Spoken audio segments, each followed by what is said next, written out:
The CIA is set to roll out its own version of ChatGPT to try to comb the internet for useful clues and potential security threats. If they weren't tracking and tracing as much as they possibly could, now they are going to add some AI into that. It, of course, says that they are set to launch its own set of ChatGPT-style AI tools to help sift through the mountains of data for clues on ongoing investigations. If you've ever seen Minority Report, this is exactly where we are headed. And folks really don't realize how close we are to a Minority Report situation. And this is exactly where it is going. And it's not going there in 20 or 30 years when cars are flying around and buzzing around and we're on hoverboards.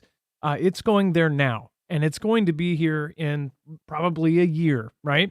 As far as how fast this is moving, obviously Elon Musk and others have talked about even a 6-month pause might stop a calamity. That's what they've been talking about. As far as in the next year, now we are going to have CIA sifting through all of the information. You have to understand, there were still humans at the CIA, and we've for years and decades thought, oh, they're tracking and tracing us and listening to us. But there's only so much that humans can do. There's also only so much that a pre-programmed computer program could do. But there's a lot that AI can do. And we're talking about already having, we have filter words and things like this and trigger words that will trigger, say somebody to listen or an automated program to listen. So if you say the B-O and the M-B word on a plane, obviously something like that, everybody's going to look at you crazy. If you say that on the phone, it probably triggers something to start recording, right? But we're talking about something on a massive scale, on a live scale. And what's even crazier is we have a date coming up, October 4th, where we might be getting our newest update to all of our phones. We'll talk about that in a bit, and we'll actually be putting a video out in the next couple days, again, on some new information about that as well. So we're going to cover all of this and more on tonight's episode of Marfoogle News. We'll be right back right after this.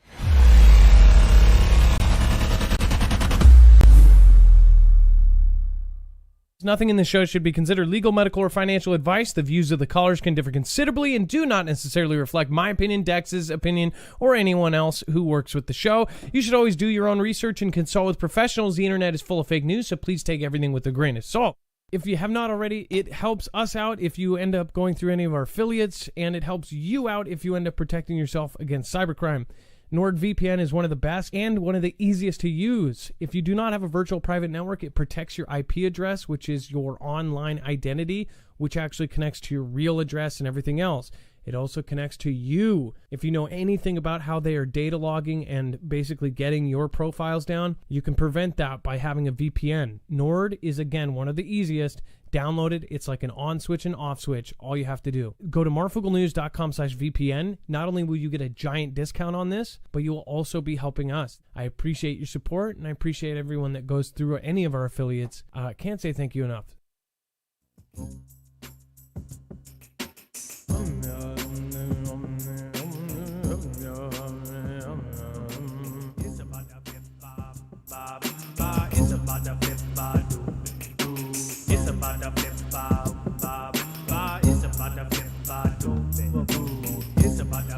All right, so there is actually a lot to talk about in this. Of course, we'll hit this over the whole show because there's actually some stuff that is coming up right now that is coming very soon. And a few people were mentioning in the chat, I think it was Susan Gitz that said that she got her off-grid bag ready for the 4th. There's actually an alert that is coming in just a few days from now, and that alert is what some, like Edward Snowden and others, have called upstream surveillance. And essentially the same system that allows for the government to reach every single person can also send to every single person and receive from every single person. And some folks in the intelligence kind of clique on, of course, in the debate crews are saying that they believe that it is actually going to be sending out things, kind of an update, not so much your iPhone 9 update or something else, something of a backdoor nature that would be able to basically bulk collect information and then look for those filter words. Now, remember, they're also adding AI. Now, this AI would actually make it a whole lot more possible. If they were to grab all of the information from every single cell phone in the United States, there's not enough humans to actually go through that information. There's probably not even a good amount of hard drive to be able to go through it. But if you've ever used ChatGPT, then you'll probably know it is instantaneous and it will just sift through it like crazy. So we're talking about where these folks are talking about. So say an alert goes out, something goes out to every single phone in the United States.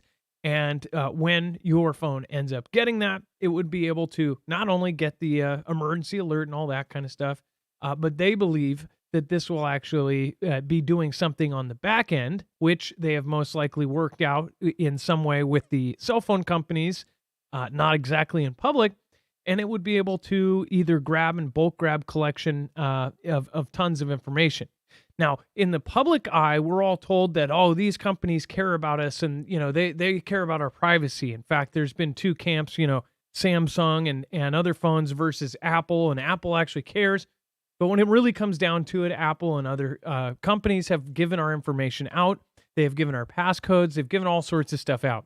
Not to mention they have given our locations out if there's a crime. Obviously, things like cell phones, Alexas, all of these things are now coming into play in crimes because they're actually basically like geotags for all humans. Right now, they can track basically every human being on Earth unless they don't have a cell phone. And it is extremely, extremely rare to find a human being at this point, at least in the United States and Europe, without a cell phone. There's a few of you that don't, and probably watching me on TV or something, but again, there's very few of you left. Most people do not even have a home phone anymore, let alone don't have a cell phone. There is no such thing as a payphone where I live. I don't know how many are left in the United States, if any, but they have been taken out, a decade ago. So really, for us to be able to stay relevant, you have to have a phone. Well, those phones have now turned into our trackers, our marks. So again, this is really, really crazy. This is something that you can protect yourself against some of it, but you can't protect yourself all the time. On the 4th, I would definitely do what Susan did. Again, we'll talk about that in a future video, but we don't normally do this now, but I would definitely recommend going and getting yourself an off-grid bag. Off-grid bags are really, really easy. Go to marfooglenews.com/off-grid. They're essentially Faraday bags for your phone. That way, no signals can go out or go in during whatever time period you want them to. People can't go back to 3 days ago and find out where you were as long as you're walking around with them in your off-grid. You won't get calls, but again, you also won't get any kind of other signal. Now, you may only want to do that for a single day or for a chosen day, but again, that's up to you. But that is what many of us will be doing, just in case. Now, again, I highly hope that it's something great, but not too many of us believe that that's even a thing anymore. Good people that care about us in the up above. All right, before we get started, remember you can always go to marfooglenews.com for a full bibliography of all of our sources, every single article, tweet, video, picture, document. And in fact, tonight there's a ton of great stuff. There's tweets, there's videos, there's all sorts of stuff. So make sure to go check that out. All you have to do is go to marfooglenews.com, click on today's thumbnail, upside down world. Everything's about to flip. Once you get there, you will see that you have every single article, tweet, video, picture, document, plus a whole lot more, and it is going to be added to in the live show. If there is any breaking news that you actually see and we're live, obviously we're here, so we can't be scouring the events. So if you see something that is happening during the show, let us know, and we will actually talk about it and add it into the website before the show's end. There's also web only. We'll talk about that at the very end with Dex. Speaking of, let's go over to Dex. Again, my co-host / internet brother, Dex James. What's going on? Well, hello, Adam, and hello, Foogle fam. Hey, I'm doing just fine. And that Chat GPT for our 3-letter agency is kind of crazy. So, Dex, as far as is there anything I missed as far as like this thing would be able to sift through all sorts of information? Me and you have been studying upstream surveillance, and this thing would be the ultimate tool, and it is. It could connect everybody to everybody. I would almost be shocked to think they don't already have a tool like this. We know they already have all the data. Between them and the other agency, the NSA, they've got tons and tons of data and access to it all. And that creates in and of itself a huge problem. And that's when you look at things like just playing around with Chat GPT yourself, like having it write a resume for you or have it answer questions that you don't know the answer to. It's because it's a large language model. In other words, it's learned a lot of information so it can spit back. So and that's exactly what they have is a problem of having a lot of information and they can't necessarily find things in it or easily find things. Maybe they find, you know, one person doing something wrong and then they start spider webbing out from that person to find all sorts of interconnected things as they're investigating, but being able to find patterns or other stuff like that becomes very difficult. So this kind of tool, I'm actually shocked they don't already have something like this. I would, and maybe they already do and they're just sort of, making another version of it. But yeah, that's the problem.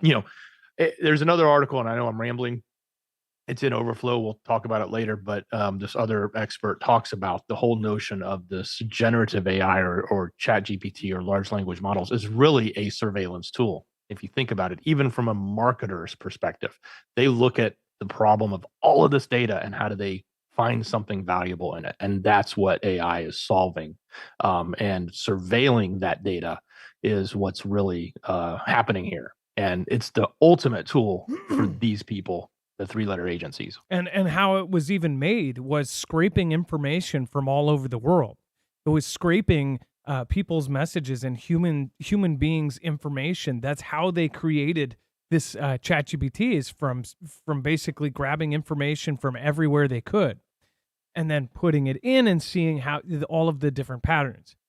Minority Report, of course, if you haven't seen it, I think it's a 2001 movie. I don't know if it has a book before that, but the movie, a lot of people quote throughout the days, it would essentially be like, in the movie, the plot was that people would be arrested before they even committed a crime because the algorithms and the AI and the computers were so good that they would predict you were going to commit a crime before you actually did.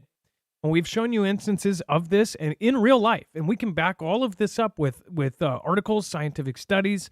As far as in Japan, they actually have an AI-related program that can look at shoppers and tell if they are going to shoplift, and it's like 98% or 99% accurate. I think it was 95% at the start of the study, and they got it up to like 98 or 99% accurate in being able to tell that somebody was going to steal. They would look at the way that they held themselves, the way that they stood, the way that they walked, the way that they looked over their shoulders, their body temperature, the way they fidgeted, things like this, the way that they looked around.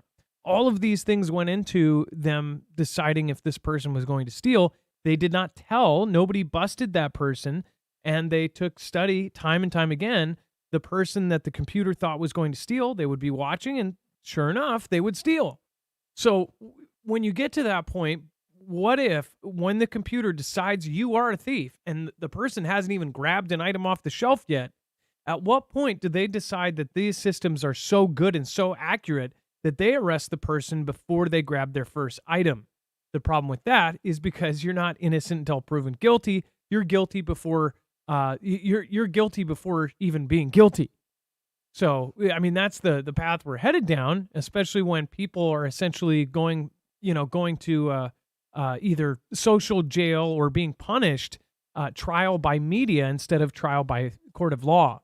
So this is really bad. People need to start standing up for their rights and for just in general in public, that these things are not glorified, or even people need to start speaking up about it. But nowadays, if you talk about anything political, anything else, people are afraid. And that's what it really comes down to. People are afraid of it happening to themselves. The thing is when you see these big voices, these big people, all of these things happening to them, just understand at some point that revolving door will come around to you. That's what we all think, especially as creators. We're looking at the big people and we're like, so if what is the cutoff point? When is the point when it comes around to us, right? I mean, we're literally living in a world right now where there is one accepted narrative, and that's it. You cannot vary outside of that. Otherwise, there's an illusion that you could succeed and be something great, but that's just it. It's an illusion. It's not real. You can't say the things that you actually believe and succeed and go to the very top unless there's some sort of ulterior motive behind it from some big wig with an agenda that's doing it on purpose, only to flip the script, a couple years later. It's really getting bad. So I hope that everybody is paying attention and everybody is seeing the same patterns we are. And then this autonomous drone for cops can track you in the dark. This is yet another addition. When I talked about the game, what is it? Guard dogs or dogs, cyber dogs, or gosh, I always forget about that game. There's a video game that actually shows modern day London, and it is gosh, why can't I remember that one? Something dogs. Either way, it's a video game like GTA, only it's set in modern London. It's the second one, and essentially they show this London where you're walking around like a GTA kind of game, but there's drones everywhere. There's medical drones, there's delivery drones, there's police drones, there's food drones, there's heavy, cargo drones taking huge cargo things. And it's like, you think, oh, well, that's actually kind of realistic. And you look at the structure that the FAA is setting up in the sky, you realize that this is actually coming, and it's coming quick if, our country doesn't get dissolved before that. But they are actually making this infrastructure to have drones do everything. And the more and more that drones and any kind of surveillance on U.S. territory, and you could pretty much fill in wherever you are. If you're in Europe, they're already advanced in some of this. You guys are ahead of us. I think it's a lot harder to do these kind of freedom breaking things here. But it's happening. It's happening incrementally, and they keep pushing. You give them an inch, they'll take a mile. Now they're adding these autonomous drones for cops that can track you in the dark. Now, one of the things that these are going to be used is high-speed chases. Instead of, say, a cop endangering people and falling behind you in a 2,000-pound car or a 4,000-pound vehicle, you're going to have a drone ended up tracking you, and you'll think that you probably got away. In fact, I believe when this first rolls out, when this first starts, people really not realize they'll think they got away. They'll casually stroll into their house and then have a SWAT team, having a tank drive through their living room, because these things are so stealth and they're going to be tracking people. They have night vision. They have all sorts of different tech on these, and nearly 1,500 police departments operate drones, but only a dozen routinely dispatch them in response to 911 calls. According to ACLU research, the drone maker Skydio aims to see that change with a new model launched last week called the X10. The goal, co-founder and CEO Adam Bry said during the launch event last week in San Francisco, is to get drones everywhere they can be useful in public safety. Imagine that being your goal. Your goal is to essentially get drones monitoring all Americans. Dex, what do you think about this? This is one of those things that they're gonna make it happen because they're gonna tell us the good stuff. They're gonna say, "Well, just imagine all of the car chases that we don't have to be involved in, all the people that get harmed, all the innocent bystanders that get harmed." And they're gonna tell us that all these good things that's gonna come from it, and we're gonna be like, "Oh yeah, that's great. We don't want to see high speed chases anymore, or we don't want to see anybody get hurt." But in reality, what we don't want is them flying them into our backyards and looking at us. But that's what they're gonna do. They're gonna get a report that there's a party happening. We already heard this in New York. They were using them. They were they're gonna come in and invade your privacy and start snooping. And I think this is where there's going to be a big challenge. I'd like to think that there's going to be a big challenge in privacy and the public, and what laws we may or may not have, or what civil liberties advocates may come out and try to help get passed so that we don't have these incursions, because it's going to get pretty bad once you add all the digital layers, you add the autonomy, and you add the small footprint and being able to go just about anywhere. I mean, what's going to prevent a drone from going up to your door or looking through your windows? And this is something that, is inherently been not something anybody has ever approved of. Them essentially monitoring and tracking and doing surveillance on United States citizens has always been a no-no. But it all depends. And BBT's BBD, I think it was, said demand said it's all for your safety, and someone else said it's always for your safety. These are all things to protect us, guys. People know this, and they always have some sort of excuse of why this will make us safer. And yes, maybe if we were all tracked and traced, if we had Minority Report, maybe there would be zero crime. There would be zero DUI if they were able to restrict your travel by machines in your car that would be able to tell if you're drunk. There would be all of these things. But the problem is, if you cannot trust the people in charge, and sorry, people say, "Oh, that sounds paranoid" or whatever else. We absolutely have proof that time and time again, when people have a majority control over the masses below them, it has not ended well. It has turned into a slave owner / slave kind of relationship. And it turns into this power struggle. And then once you have a certain very few people in charge of many people below, it has never ended well. Society has repeated over and over again. We've seen this. We've seen society fall time after time after time with this kind of makeout. It's never going to work. We're human beings. And unless we actually evolve into something else, then it's not going to work. And the fact is this is rapidly changing to the fact where, yeah, it would be safe. It would be for our safety that all of this happens. But when it does, you're going to realize that the corruption that we already see now, the corruption everywhere around us, is going to be even more apparent, because if you are the one who is essentially going to jail for something you didn't do, or getting arrested for thinking about something, or getting arrested for speaking your mind on something that the government has decided is wrong, that some college group or think tank has decided is hateful, and then all of but again, it is considered wrong and it's considered illegal at this point. But then 20 years, 30 years, 40 years down the road, it's almost like looking back at Germany. Now, there were people in Germany that thought what they were doing, they were just following orders. Okay, they thought that they thought what they were doing was right because the government and everybody around them was on the same page. Well, sometimes that's wrong, and sometimes the stuff that they push is not okay. And if you can't speak up against it, again, when you speak up against some of this stuff, it's like a lot of the times, especially when there's a majority of people and they're not quiet about it and they never get quiet about it, then usually they're right. And usually there is something there that has some substance of why people are complaining, why people are doing all of this. These drones are coming very quickly. You're going to think about this video 5 years from now when we have drones in every major city and they're all buzzing around, recording our license plates, all of this. Hey, but it will be easy. If your car does get stolen for some reason, you'll probably catch the perp. Or if you don't catch the perp, you'll get your car back in very little time.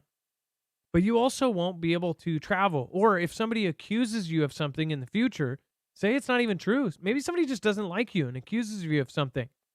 Well, then if it works out in their favor and they might have tracked your cell phone in the wrong area at the wrong time, heck, you could be going away for murder that you didn't do. Like there's geostationary warrants or geo warrants now. What are those called? It's called something Geofence. Geofence warrants. You could be at a 7-Eleven getting a Slurpee, and then 3 days later having SWAT team at your door, and it's because they pinged your cell phone at that 7-Eleven in the 15 minutes around, somebody getting taken out, right? And there was no other cell phones there. You're the only cell phone. Now you're the only lead suspect in something because your cell phone traveled to that thing around the time of a crime. That's the crazy part. We have this illusion that we're free, but each and every one of us has a tracker on us. That's so nuts. And they say they don't use it until there's a reason to, but how many people are getting geofence warrants that actually didn't do the damn thing? It's really insane where we're headed. But just watch. The thing is more people. There's so little people that are activists about this kind of stuff. There's a couple groups, but then the groups, they can't get any kind of traction because if they are something that damages some sort of big agenda, then they won't get airtime. They won't get media coverage. They won't get, if they're on social media, and if they really piss the big guys off, they'll get deleted or restricted or shadow banned, which all exist. So it's really sad. Thank you, Ilea, for being here. Thank you, Big Owl, Beer Juice, Nick. We have Monix 6. We have B Borrowed. Thank you, Crux 173. It's not a cell phone. It's a small computer. Yes, very well. Wrong narrative won't get coverage. Yeah, true. Jagger Johnson. Let's see here. Is the camera messed up? Oh, you're right. Thank you. Thank you, Jagger. Appreciate that. See, this is my focus button. My focus button. The live show, anything can happen. There we go. Is that better? So, again, what do you guys think? Let me know in the comments down below. Thank you, by the way. Sweatnam Ministries says, everything is holding back, I believe, till after the rapture of the church. There is too much converging with Bible prophecy. If, again, like the third temple, like there's so many different stories we've covered in the last couple months even that are of biblical proportions. Little D Mama, thank you so much for subscribing. And again, thank you. If you do subscribe during the show, I always try to shout you out. So thank you. Dex, South Korea's constitutional court strikes down law banning anti-Pyongyang leafleting. So Dex, they're essentially saying that they want to stop these leaflets that are dropped and have the propaganda type, messages. Well, they actually did stop it. So in 2020, they enacted a law that criminalized sending anti-Pyongyang propaganda leaflets into North Korea, calling it, and then the court system came out after, I guess, going through their rigmarole, came out and said, nope, it's going to be too excessive and a restriction on free speech. So now that law is no longer valid, and they can continue sending the leaflets. And there are plenty of people, I guess, that sort of do it on their own. They make balloons or large balloons, and they put a whole bunch of pamphlets in them, and they, let them go, and when the wind is blowing correctly, to get them over across the border. I don't know that the government itself actually does this. Maybe they do. Maybe they do it covertly. Who knows? But that's what had been going on. And apparently, I guess people they enacted a law because they thought it was, I guess, wrong for them to do that. Because somebody who had come over, who had defected, had pushed for the making it illegal, and they passed a law making it illegal. But now the court said no, they can still do it. Yeah. So I guess why would that be wrong? I don't know what the leaflets say though. You never know. I don't live there. I don't know how the government truly is to the people that live there, and we have, we only know what we know from media, from everything else about what is going on in South and North Korea. If you live there, you know a whole lot more than we do, or if you've lived there before. As far as the I could see a leaflet saying, hey, life outside of North Korea is not like this. Hey, your leader actually does poop.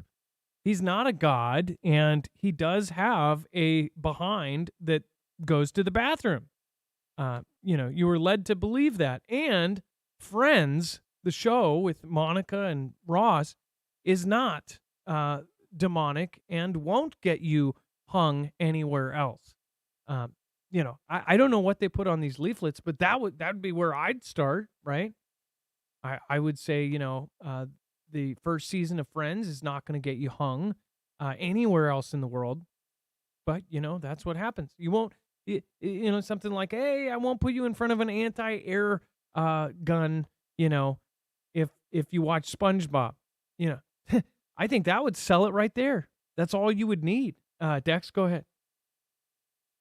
That's funny. Yeah, I think the other thing that as I'm reading here, they were saying that the one of the groups that was trying to push this in the past, they were more in line with trying to create engagement with the North, and there's a lot of people that have pushed for this reunification of the North and South, as opposed to those that are just completely against it because they don't think that the values that are there are going to actually mesh. So I think it's probably a little bit of a back and forth on a political spectrum too, in their country. I'm assuming. I don't know it that well, but that's how I'm kind of looking at this. But certainly, you would think, like you said, yeah, you wouldn't be a big deal to send that over.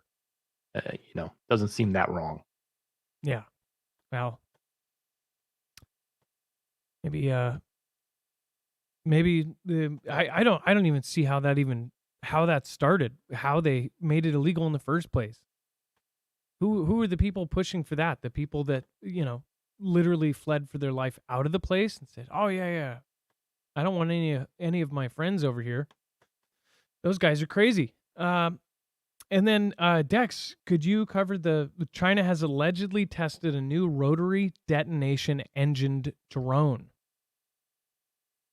Okay, so this kind of just the name alone sounds a little creepy, but according to news reports from China, the RDE, rotary detonation engine, has already undergone a multiple ground tests before it was attached to a drone for its first flight. It uses kerosene fuel and features rapid ignition that could power an aircraft from 0 speed to several times the speed of sound. Now, the way I understand this is that it's a rotary engine as opposed to our turbines, which currently turn a fan blade, which has to ingest air. So there's a lot of friction in like a jet engine from that, or at least some lost power.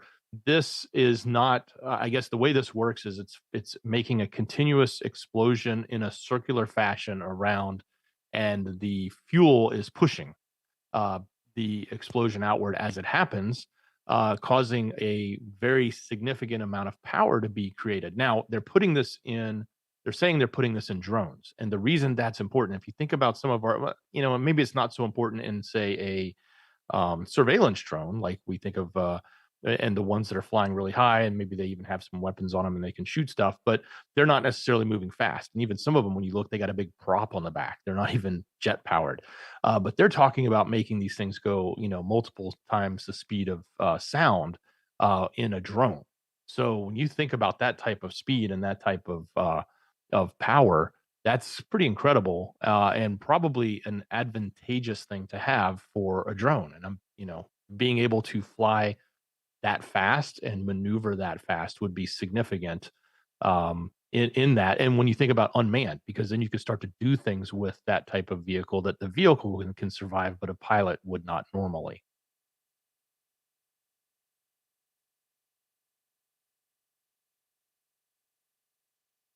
Especially when they're starting to put in when you get into the autonomous drones and all of these different things that are going to be put into play soon. And then we have that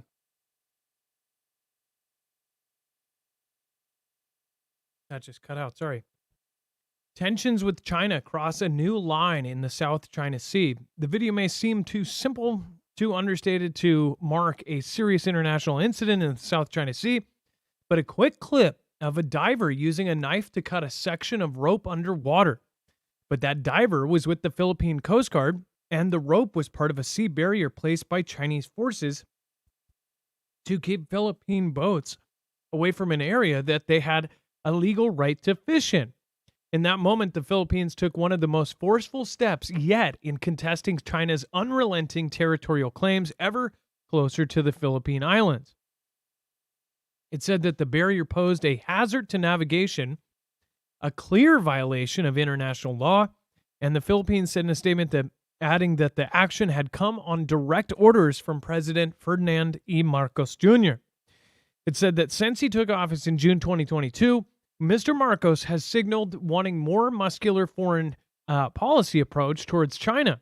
But until now, these actions were confined mostly to rhetoric, deepening alliances with the United States and other countries, and releasing videos of aggressive activities undertaken by the Chinese Coast Guard against Philippine vessels.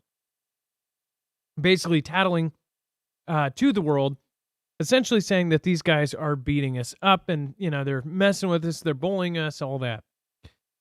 We don't know what the real story is. I take everything with a grain of salt. All of these countries have their, three-letter agencies doing all sorts of mischief everywhere, all sorts of corruption, people getting slid, $20 bills, only the $20 bill is like $1 billion check.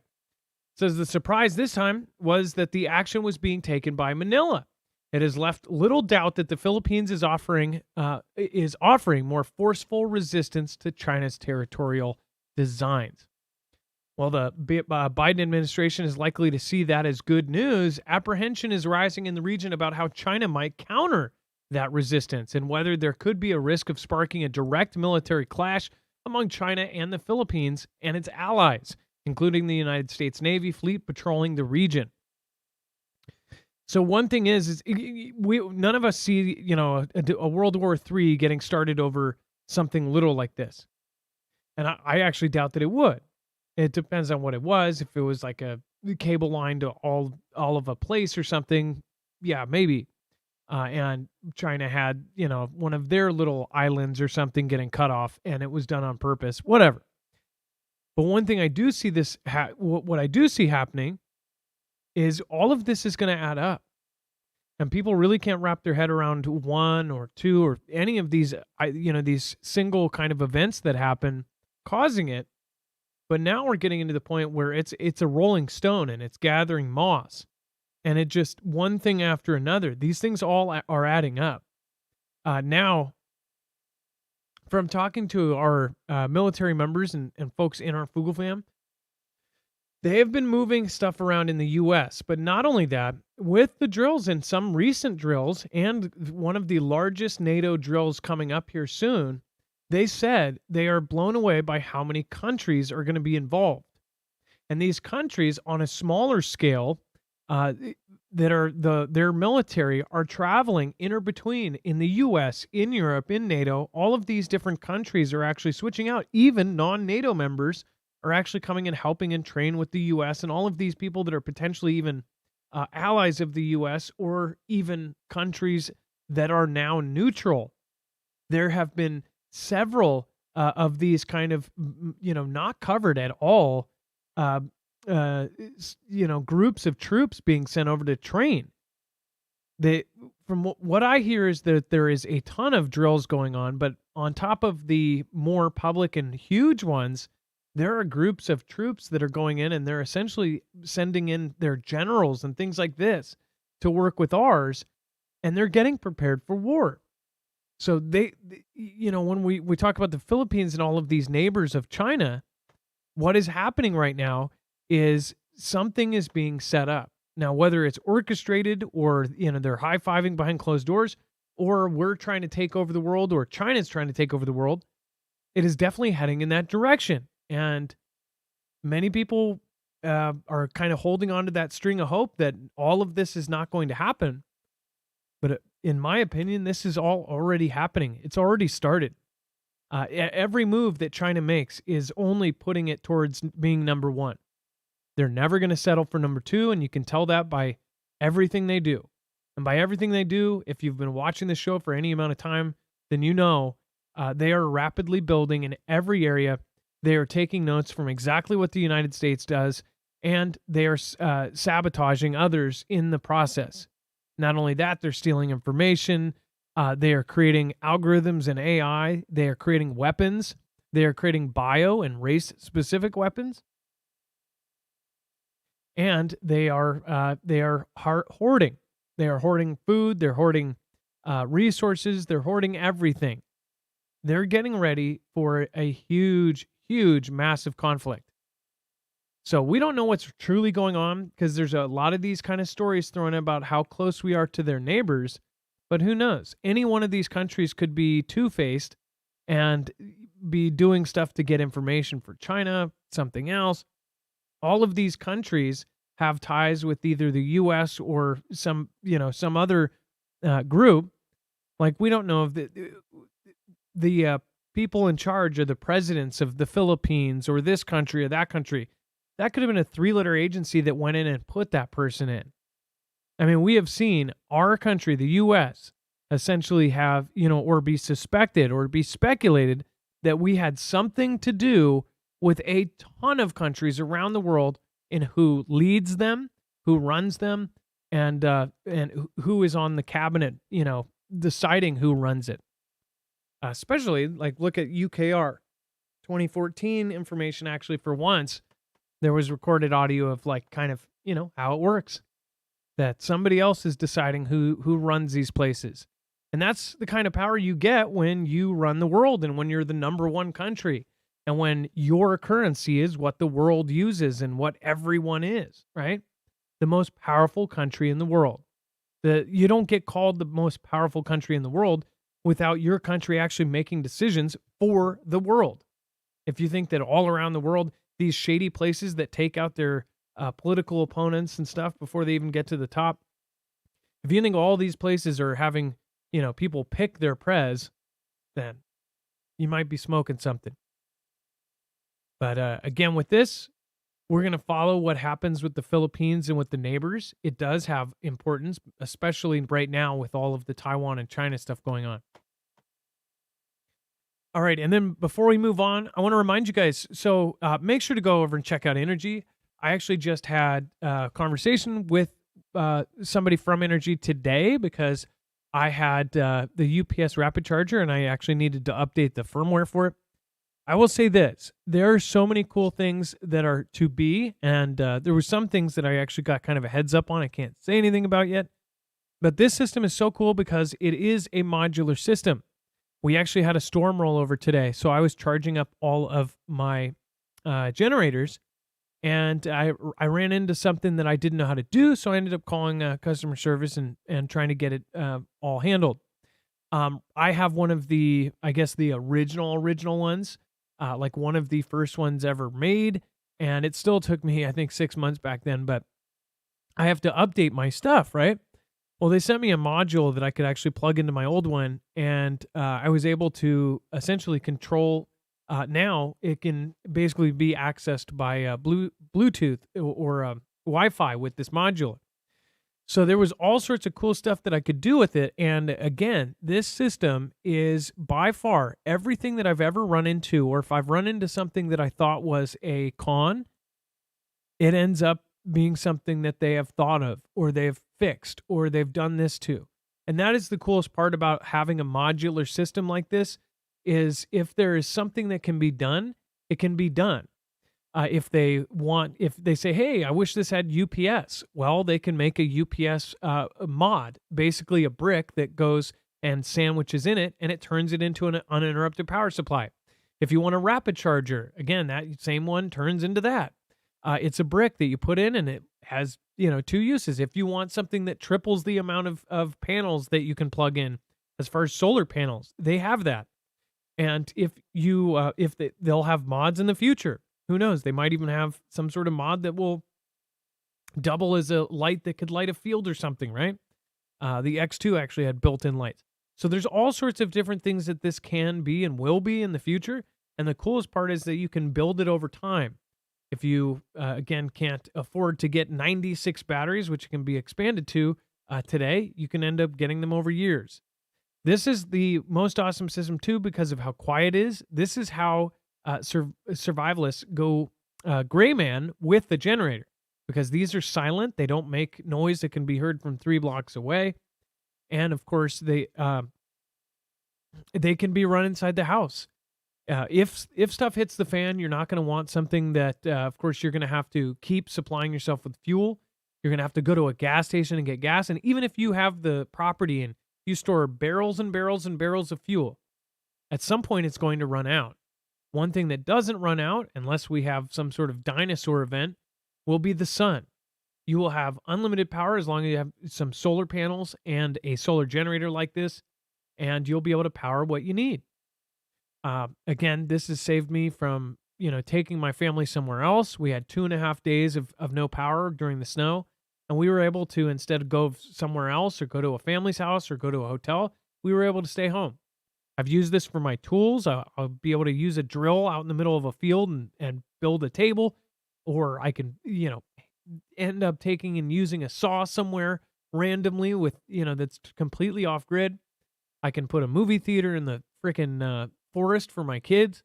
That's what's cool about this too, is it's either portable. It's kind of like those weight systems that you can either pick up 20 pounds or you can pick up 80. Essentially, you can add as much as you want, or you can subtract as much as you want and make it just grab it and go. So this is a really cool unit. Make sure to go over and check it out.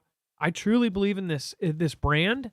And apparently now our Army does too, because the new tactical unit, which has all sorts of cool stuff coming out and mods that will work with both of these, that is actually going to be expanded over time as well. So this is actually just won the SBIR Army Phase 2 contract. So these will be shipping out with the Army. That was designed by the Air Force Research Laboratory and Energy together. It has built-in battery heaters. It actually has its own computer in the batteries. And these are the only solar generators, at least the Flex 1500, that you can actually get a EMP shield directly for. EMP shield and Energy have partnered, so you know that you'll have a generator that is protected. And again, it is the only solar generator you can get an EMP shield for.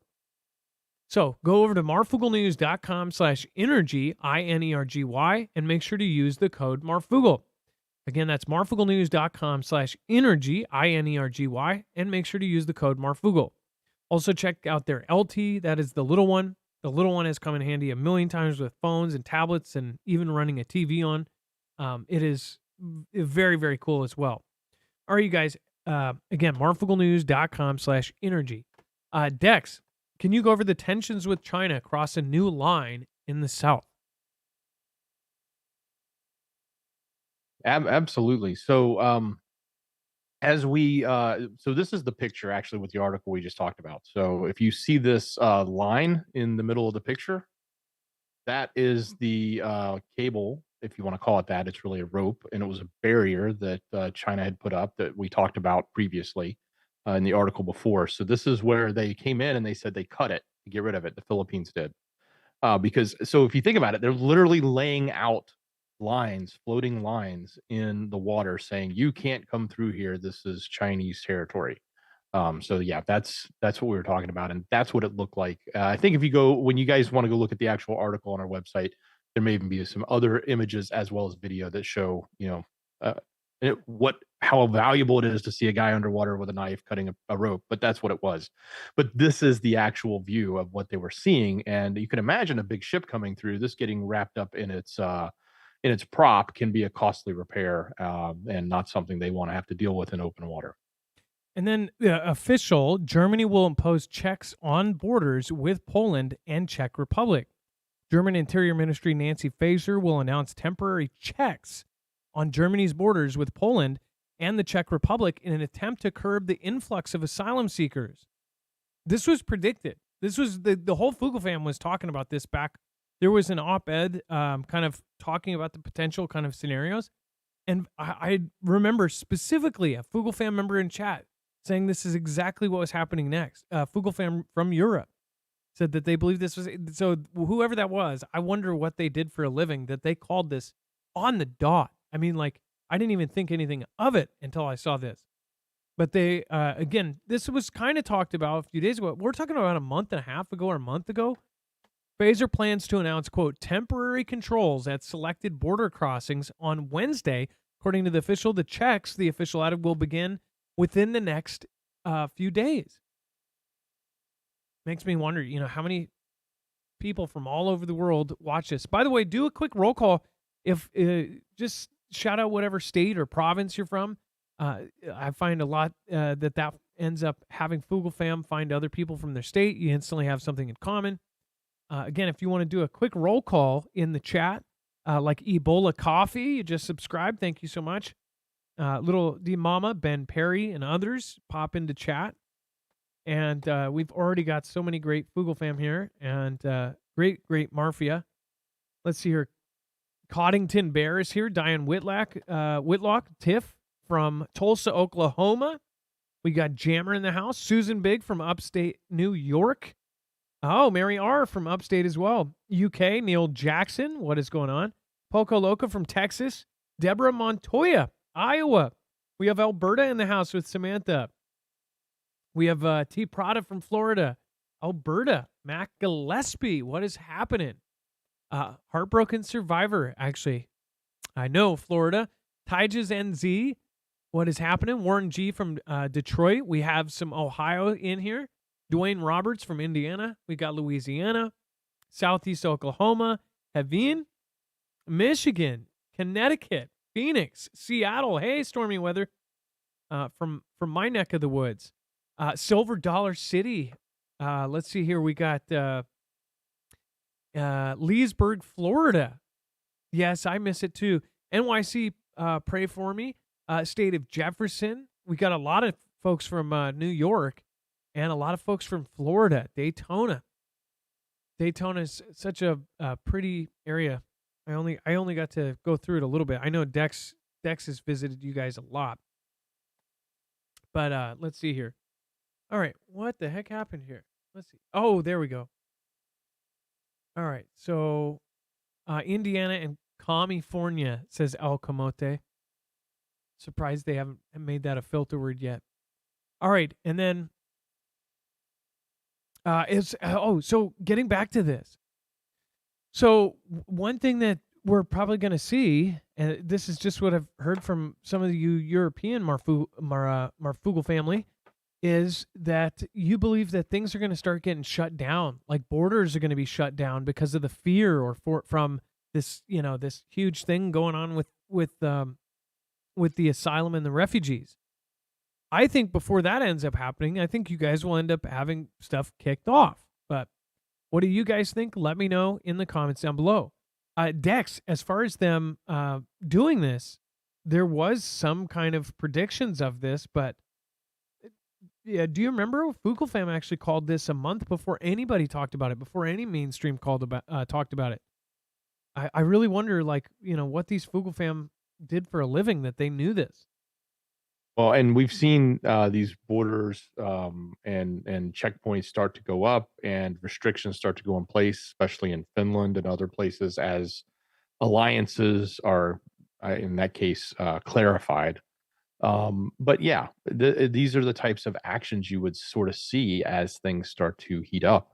It kind of brings you right back to the days of, going back into the 40s of what was going on in World War II and what border, it wasn't just a free flow of borders back then, especially afterwards, and how things were settled. But it just makes you wonder. That's not, they certainly put a spin on it as, oh, well, we've got this specific reason, but we know there's a bigger thing that's going on that's pretty much driving why they're starting to do more checkpoints and get these things set up.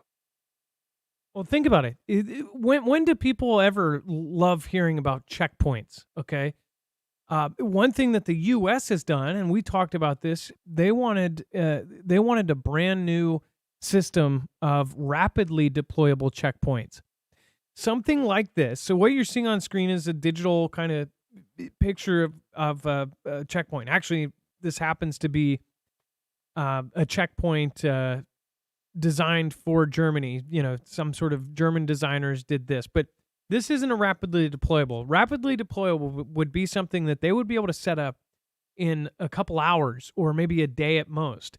A rapidly deployable checkpoint is like, say if there was some sort of outbreak and they wanted to shut down whole states, kind of like what they did with CV.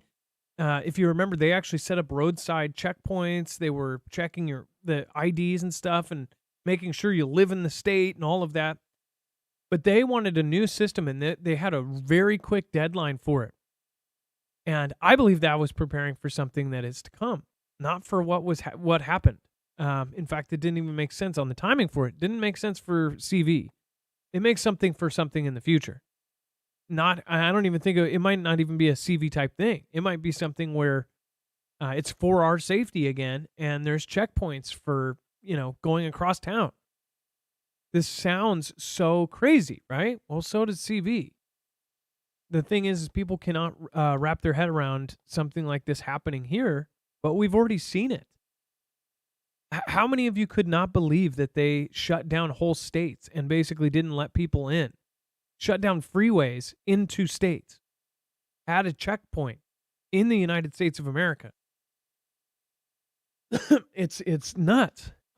So stuff is getting put out about these things, and sooner or later, everybody's going to come around. This is getting crazy. And then Dex, do you want to talk about the Russian Black Sea commander shown working after Ukraine said it took him out? So they were As we lying. said yesterday, we said it yesterday. Pay attention. Like the message we reported yesterday was coming from UKR, and it said that the commander was taken out along with 30 plus other officers. It was a very big hit. But we also said, hey, that's only coming from UKR, so take it with a huge grain of salt. So what happens today? Well, apparently Moscow rolls out Viktor Sokolov on video and shows the world, nah, you didn't get him. He's right here. So now, of course, that could also be staged just as well. So you got to take that with a grain of salt. But it's almost like even on the news cycle between the two and what they're saying publicly is going back and forth. And this is what happens in conflict. So again, more validation that we should always take everything we get on both sides and question it, and don't necessarily believe it for what they tell us it is. Yeah, like they took Snake Island, and the folks on Snake Island, valiantly stood up and said we would rather perish, and they were destroyed. They gave their lives, they sacrificed. Well, and it turns out they were like, oh no, we surrender. You can take us. Oh, nice boat, and you guys got a bathroom here. That's basically what happened with Snake Island, and the ghost of Kiev, right? Do we know who that is yet? Oh, wait. They figured out that was completely full of crap. So there's been a lot of lies. Obviously, there's propaganda that might actually help a side or put the fear in the hearts of the men they're fighting, right? But when it comes down to it, there's a lot of lies being told on a daily basis. And some of them may be innocent lies that they didn't mean. They actually thought it was true. But really, when it comes down to it, UKR, even Mr. Gates has said, is one of the most corrupt places. There's a reason why they are still. So people think they're not NATO because they're currently at war. If they really wanted to, they would put that aside. But before that, there was a reason why UKR was not in NATO. There's requirements to be in NATO. And I don't believe they met a lot of them. They did things a little sideways. Now, Russia, as far as I'm sure both sides of this coin here, both are doing shady stuff. But the fact that people have been trained just to support a side and basically, not listen to anything negative about them because that's their team, okay. I'd rather just go for the truth. If Russia does something bad, call it out. If Ukraine does something bad, call it out. If they're lying, call it out. I think that most of us just want the truth. And if you look back at World War I and World War II, the reason why there was a lot more transparency in World War II was because so many people were just permanently burnt by the lies and the things that were told in World War I.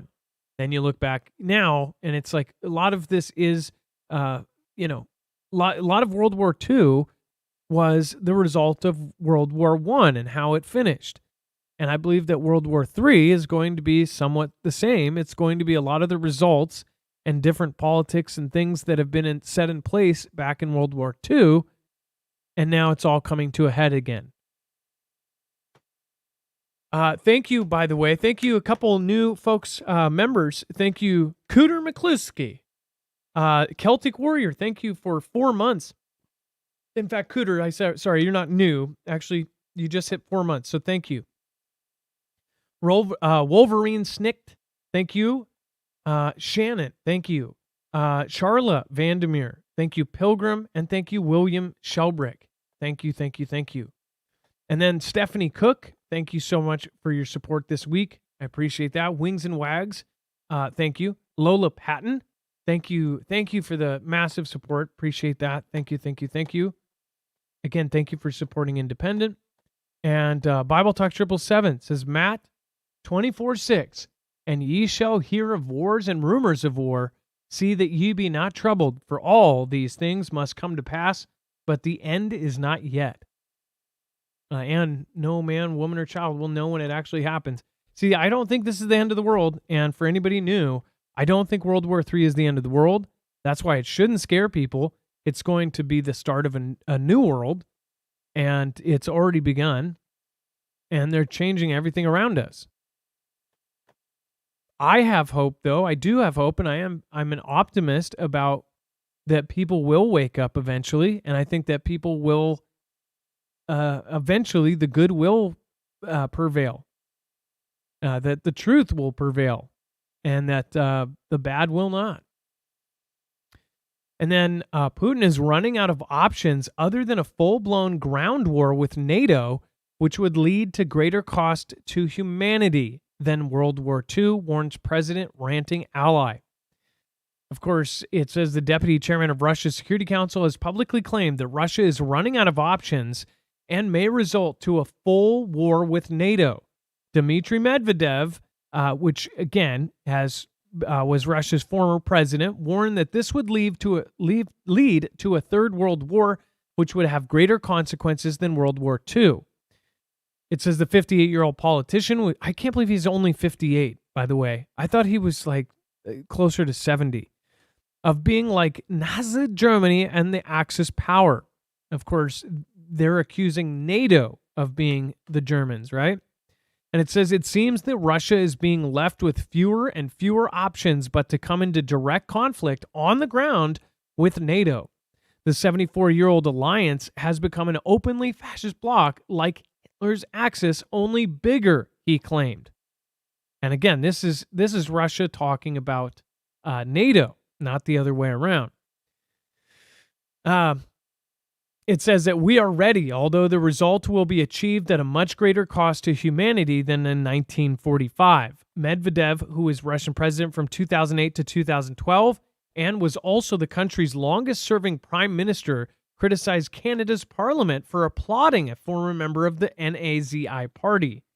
It says scores of Canadian politicians were seen applauding Yaroslav Honka, 90 years old, who had served with the 1st UKR division, known as the Waffen SS Galicia Division of the SS 14th Waffen Division, during UKR President Vladimir Zelensky's visit on Friday. Canadian House of Commons Speaker Anthony Rota has since expressed regret for inviting Honka and praising him as a hero.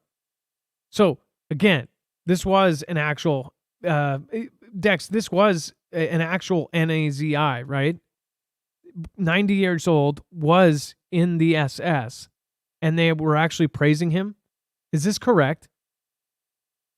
Yeah, that was. I think we had some of that in our overflow last night. But yeah, it's just kind of crazy what was happening there. And then likewise, even when Putin was talking about Zelensky, he was making stuff, and they were going after him. So there's a whole lot of this back and forth shaming going on right now. Now, a lot of us hear all these rumors and the kind of stories about how UKR still has NAZIs in it, and they say that Russia has NAZIs in it, and all of this, and they go back and forth claiming. But what part did Ukraine actually play in that? I would love to learn the history on that. I will most definitely. I want to research that and see. Where do all of the claims come from? I'm sure they have grounds in the truth as well. But again, if you go back to 2014, 2008 to 2014, there was tons of news coverage talking about this kind of stuff. The same networks that are now totally like, change your profile pic to Zelensky, those same media companies were on the ground in UKR or in Russia, saying that, the folks in UKR were harming Russians. It's crazy how it totally flipped. It says, he said in a statement, "I wish to make clear that no one, including fellow parliamentarians and the Ukraine delegation, was aware of my intention or of my remarks before I delivered them. This initiative was entirely my own, the individual in question being from my writing and from having been brought to my attention." So essentially saying, hey, it's not everybody else that's saying this. It's me. This is me saying it, which he says a lot of stuff. He believes, or he says that, oh, we'll nuke you into the ground. We'll do all this, this, and that. He said it so much that people don't take him seriously, but there is still the point we cover it because he is the former prime minister and the former leader of Russia, and he's definitely one of the most outspoken. And he's still on the council. He's literally still a part of it and in charge of a very, very important section. So pretty crazy if you ask me. And then Russia hanging nets between lampposts to counter FPV drones. So we actually have a picture of this. FPV drones, which we talked about yesterday. Oh, is that on the next one? Oh, here we go. So check this out. They're actually hanging nuts. Now, you would think if you were an FPV driver, this does not look like it would be a very good... do they know that FPV is like extremely controllable? I guess. Can they just go up and down? Well, if this is... these are light posts. I don't see there being any like mechanical thing. The FPV No, drones? I'm saying the FPV. Can't they just go above it and below Yeah. it? It just seems kind of dumb. It's like putting up a a tennis net or something. Like, this doesn't stop an FPV. It would go right over. I mean, have they seen the YouTube videos of these FPV drones? They can go in a 4-inch chimney and come out the other side and fly around poles and dive and do all sorts of stuff. Dex, go ahead. I think they get the context, but I was just going to say, for those that aren't drone enthusiasts, FPV is, what is it, first person view. So it's like you're viewing as it's flying. So you're remote flying this and you can see everywhere it's going. So when we say FPV, that's what we mean. Yeah, first person view. So these FPV drones are extremely, extremely nimble. If that's so funny, Mystic Squash FPV just subscribed. So I bet you Mystic Squash FPV would tell you. Does that look like something that would catch your FPV? I don't think so.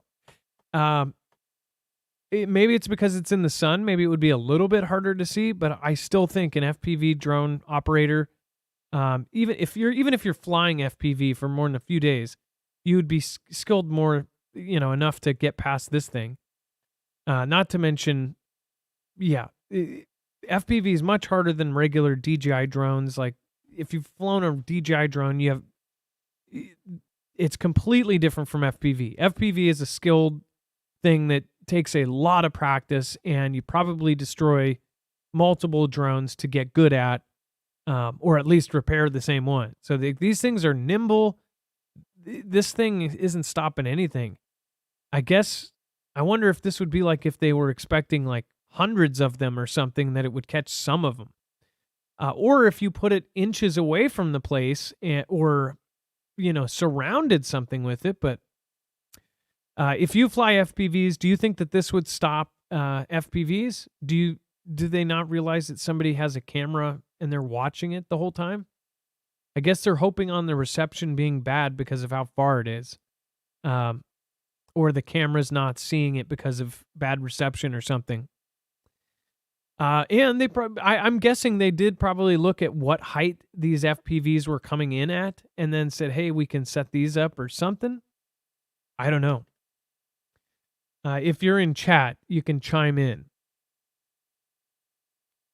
All right. And then before we move on real quick, I just want to let you know, if you do want to protect yourself, your car, your trucks, your boats, pretty much anything that moves from an EMP, an electromagnetic pulse strike, this is a device we recommend. If you put this on in less than 10 minutes, you can wire this into your car by doing the black to black on your battery, red to red on your battery, and then green the green wire to a part of your frame, in less than 10 minutes, you'll be protected against not only EMP strikes, multiple EMP strikes, but you will also be protected against a Carrington level event from the sun. This is the same company that's outfitting agencies DHS, DOD. They, in fact, are part of the DHS, Department of Homeland Security EMP Resilience Report. This company hand makes them in Kansas, but they have expanded. In fact, when we started with them, they were one tiny factory, a few people hand making them in Kansas. They got several huge contracts. Now they have expanded, but they are still made in the U.S., down to the screws. And of course, it's a veteran owned company. It's really awesome stuff. Again, it was started by preppers, and it's an awesome product, and it is a crazy tool in an arsenal for any prepper. It can keep your car going to get out or to get home. If you work far from home, this would be a really good thing to have on there. And they also have a version for your home, your RVs, of course, your motorhomes, and even your ham radios. You can also protect your solar generators, your gas-powered generators. This, again, grounds that signal in less than 500 trillionths of a second before it can fire your device.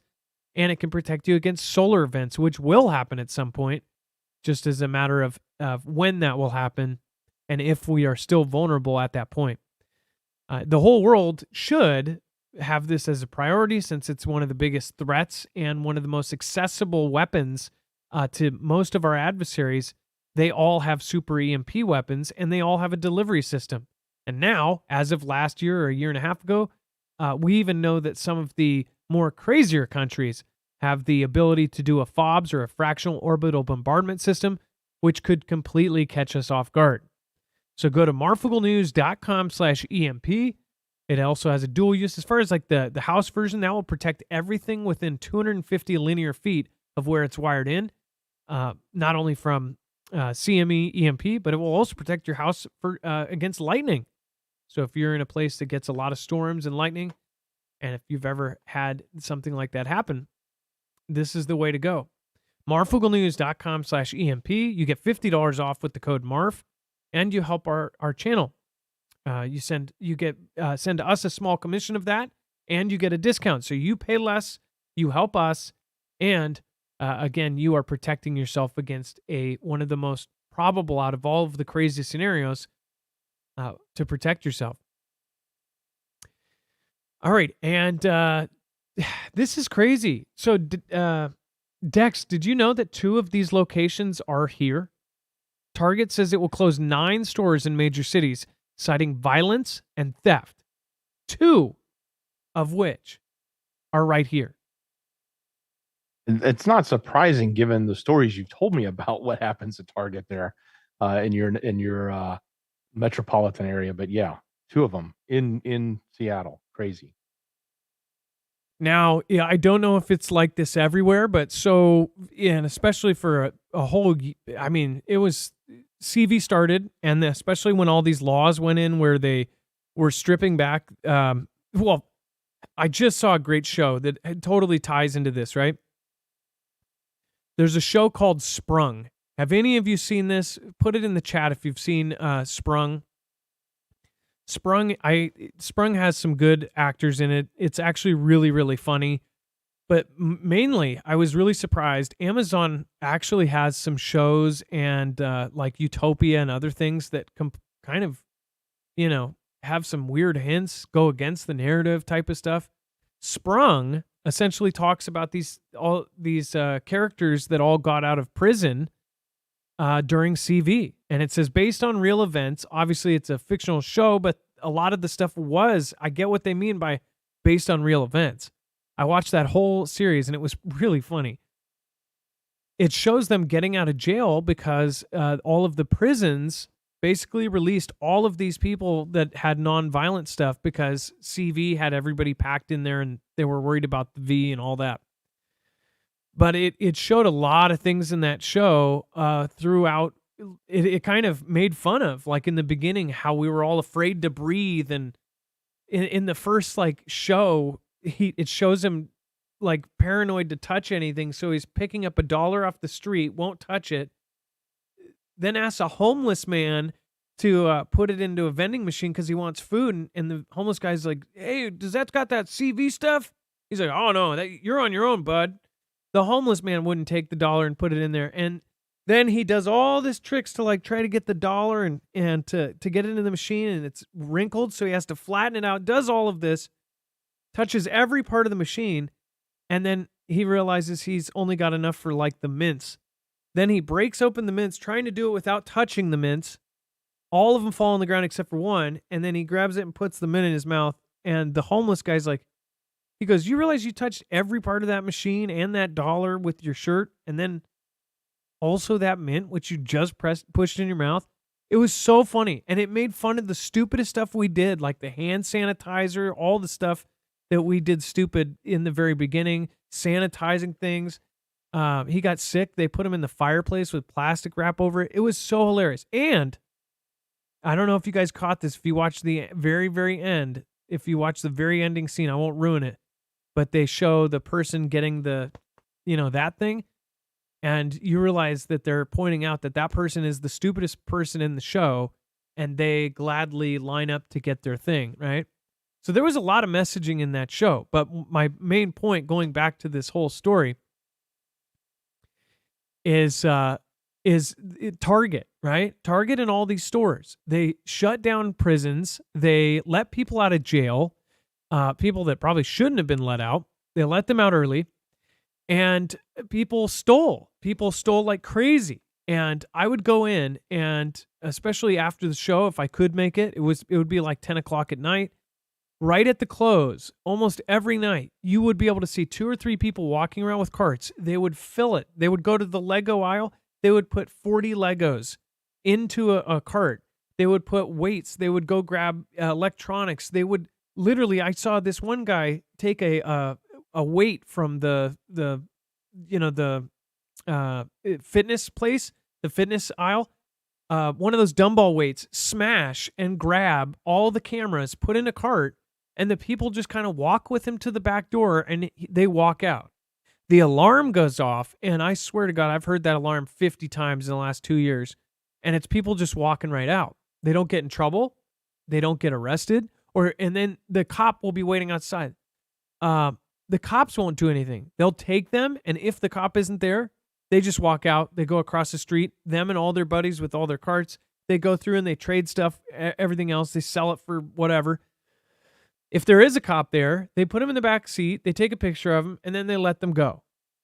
This has turned into the point where it's literally like, meanwhile, normal people like us are walking around, we're spending money that we don't have on small things. Meanwhile, somebody walks past you with a whole cart of thousands of dollars worth of crap, and they don't do anything.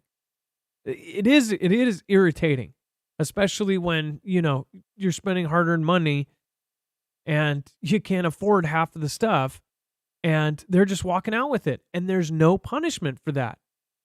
Well, because of this, they've closed half the stores around, and I swear it's on purpose. All this stuff about the change stuff, not having change and doing the cash only, or the credit card only machines and all of this stuff. It's BS. And it's this whole Target thing and Walmart. We've lost like 5 big stores here.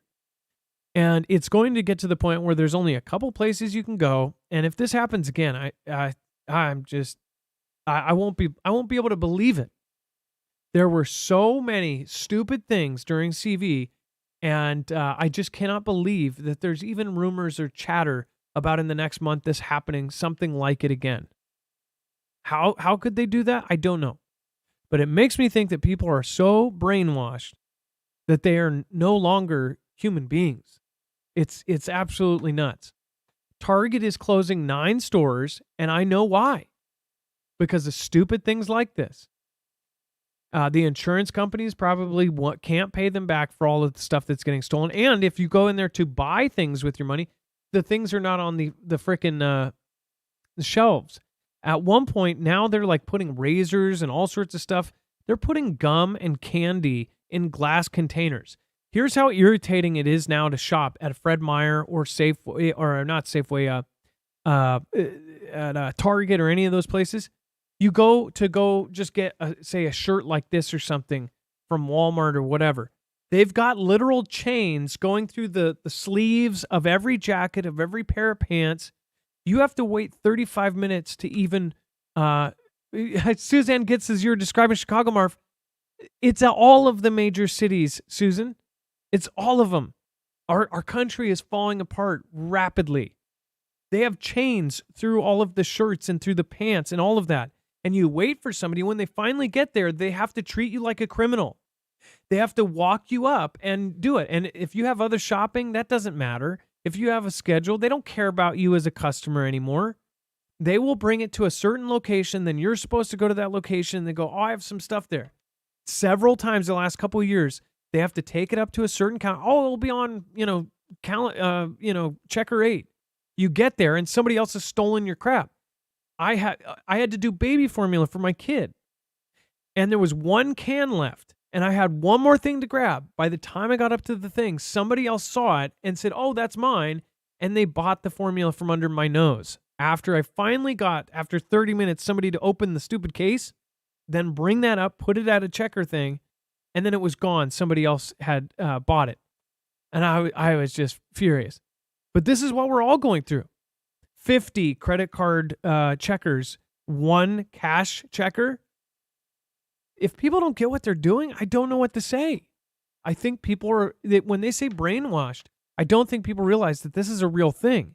Brain control, algorithms, actually brainwashing, subliminal stuff. All of this is now real, in my opinion. What is going on with you guys? Let me know in the comments down below or let me know in the chat. Do you agree? Am I crazy? All of this stuff seems like purposeful. The Target's closing, all of the stores. It's going to reduce everything to the point where you have to shop online, where every single dollar you spend, you can't go in and pay cash for something at Target. They can't track that if you go in with cash. What they can do is they can make you shop at home or shop in the metaverse or shop in the Appleverse, whatever it is that's coming. It's crazy. Turin Shroud, reimagined by AI, shows what Jesus really looked like. Dex, you can cover this one. I've seen so many things where there's. Go ahead. This one's. I'm sorry. I don't want it. I don't necessarily want to think anything that artificial intelligence is going to tell us about something like this, but it's being reported, so we're showing it to you. If you scroll down, I believe there's a picture if you want to see what happened. But basically, they, as most people know, the Shroud of Turin is the cloth, and it's got, a lot of people can look at it and sort of see what they think is, or what they know is, the imprint or the image of Jesus in it, that they laid over him and wrapped him up after his crucifixion. So they used AI, they used computers to, I guess, draw what they think the face would look like based off of what evidence is left there on the shroud. So this is the image they gave us. I just not really keen on computers doing this, but it is what it is. That's what they're reporting. That's what you get. Some people may look at it and think that's great. Other people may go, man, creepy AI, and mixing it with religion just makes things feel super uncomfortable. One thing I do think, though, is, people have been arguing what color his skin was. If they were in I do believe if he was white, that he would still be dark because of the place that they were and the sun and the amount of sun that there was. He would probably be tan or olive skin, right? But what do you guys think? What is your opinion on what's funny, though, is this is the shroud and they put this digital thing over it. But it almost looks like one of those things you get for your kids to blow up, those plastic inflatable bags that, punching bags or something. That's what this looks like. But it's actually the Turin Shroud with them putting what they believe Jesus looked like. Would be really trippy if that was accurate. I'm trying to think of, it doesn't have a picture. No, it doesn't. I was trying to look what about the original Turin Shroud? Oh, it's on there further down. Yeah.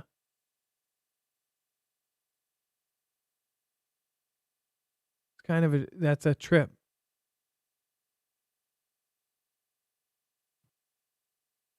So they basically pulled this from that.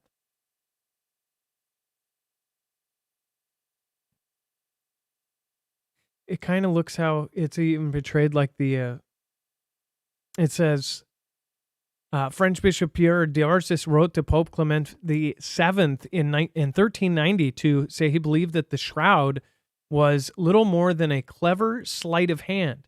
He insisted that he said it was more likely to be someone falsely declaring that this was the actual shroud in which Jesus was enfolded in the tomb. The purpose is to attract the multitude so that money might cunningly be wrung from them. Work, of course, has been done to try to get to the bottom of the shroud's authenticity, with carbon dating having found that it may have been created between the period 2060 after death and 1390. Well, of course they want to say that because I don't think currently anybody wants to admit that Jesus was real. I don't think that would help their bottom line, right? It also wouldn't help this whole agenda that we have to get rid of any kind of moral and any kind of family value. If you destroy a family, you destroy a country.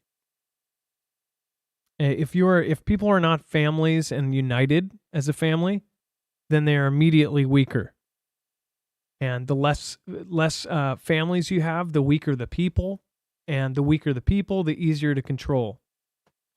JP Morgan settles Jeffrey EpiPen case for $75 million, avoiding trial. F that. They should have. I wish people didn't let them go. There's a reason why they didn't go to trial, right? They didn't want to go to trial. They didn't want everything coming out. They didn't want discovery. They didn't want all of these things to come out in court about Jeffrey EpiPen and all of the people that were connected to all of this. It says the settlement was reached 1 month before the sides were scheduled to go to trial in Manhattan, where the USVI sought $190 million from the bank. It said that earlier this month, we learned that JP Morgan flagged over $1 billion in suspicious transactions linked to EpiPen, which they claimed to have reported to the U.S. government, according to a filing. Dex, doesn't this also mean that a lot of the stuff will stay secret and won't be publicized? Yeah, it's what it sounds like to me, because if they end it, then they don't have to bring it forward as evidence. They don't have to do further discovery. They don't have to release any of it. I think it just we talked about this. Yeah, we thought we were going to see this. Yeah, they had all of the money that had been transferred, all the people that he had sent money to through JP Morgan. So all of that would have easily been brought forward, and we would then have names potentially, or more names to see. Well, I mean, who didn't see that one coming? Seriously. Do you remember a couple weeks ago we covered this? We talked about it. We said, wow, this is incredible. This trial in this, because there's these certain things that are going through, that we said we're going to be able to see these. And they got out of like $110 billion or something. Or right, well, what is it, 75 million or 75 billion? 75 million? That's nothing. That's chump change to JP Morgan. That's not even a tenth of a billion. That's insane. Whoever was going to pay, that's insanely low. It was 190 if they were to go to the trial, and they said, 75. They negotiated. People took money over changing history. That's insane. Who didn't see that one coming?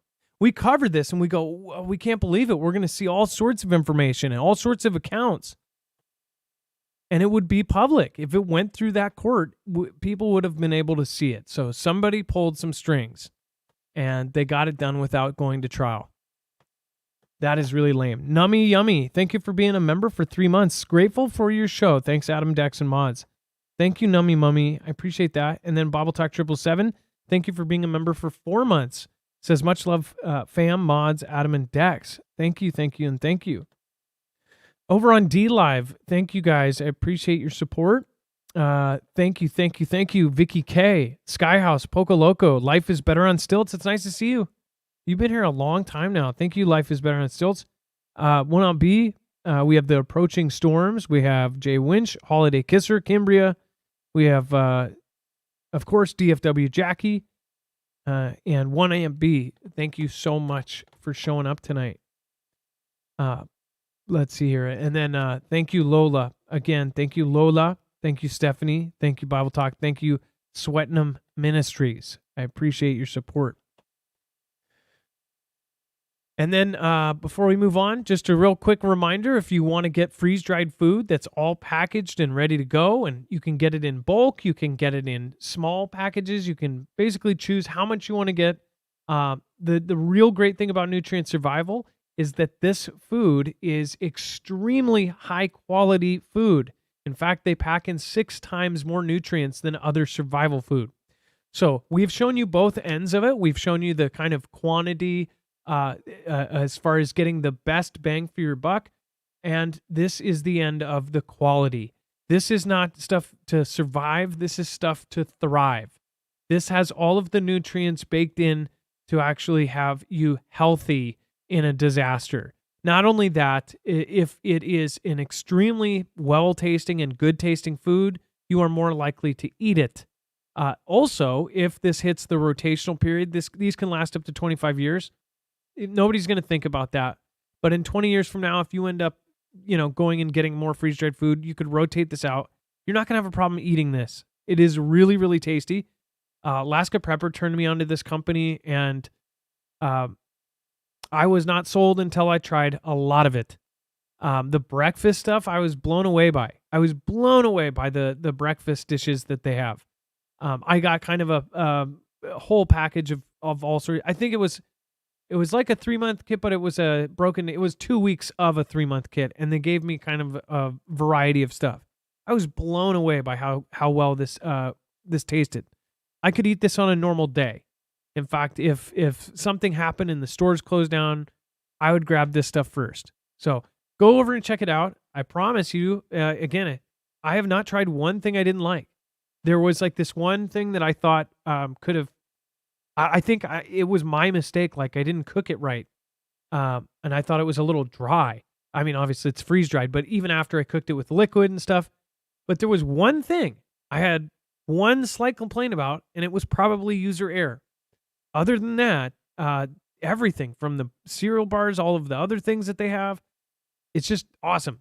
So make sure to go check it out, marfugglenews.com/NS, and save 15%. We are still going to be representing other companies. I've never taken a deal with anyone that does like non-compete stuff like that. I will always recommend like what's best for everybody. There's stuff that you will get the most bulk for your money, and then the stuff you'll get the most quality for your money.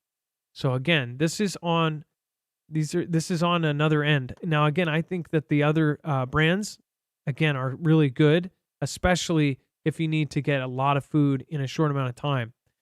These are special ops like this. This is good food. Go to marfugglenews.com/NS and save 15% off with the code MARF.